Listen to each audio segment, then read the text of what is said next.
Are you tired of those user account control pop-ups every time you try to install or run any program?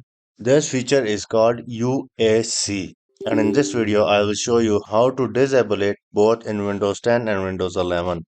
Many people find it annoying, especially when they frequently install trusted apps. That's why some users prefer to turn it off. Let's go ahead and open any app. I will try run as administrator, and this is asking for UAC permission. If I select yes, and this will open the command prompt for me. If we go and try to install something, this will again give us a question that do you want to allow this app to make changes to your device? So this is basically UAC.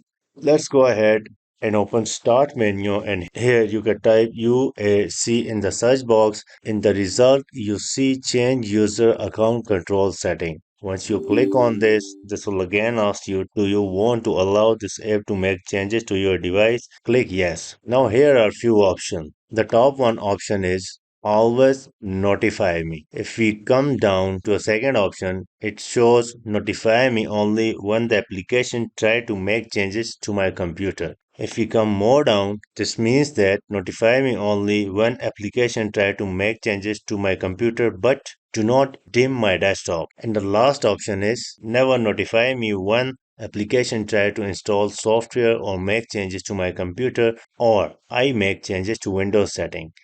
Let's click OK, and here you go. We have disabled the USC for verification. Let's go ahead and open command prompt. As an administrator, we will not get any USC. And if we try to install anything, the installation will begin right away. We are not getting any USC right now. So that's it about today's quick video. Please note that disabling USB lower your protection. So only do it if you are sure about the apps you install. If this helped, give a video like and subscribe ITPK for more Windows tips. Thanks for watching and see you in the next one.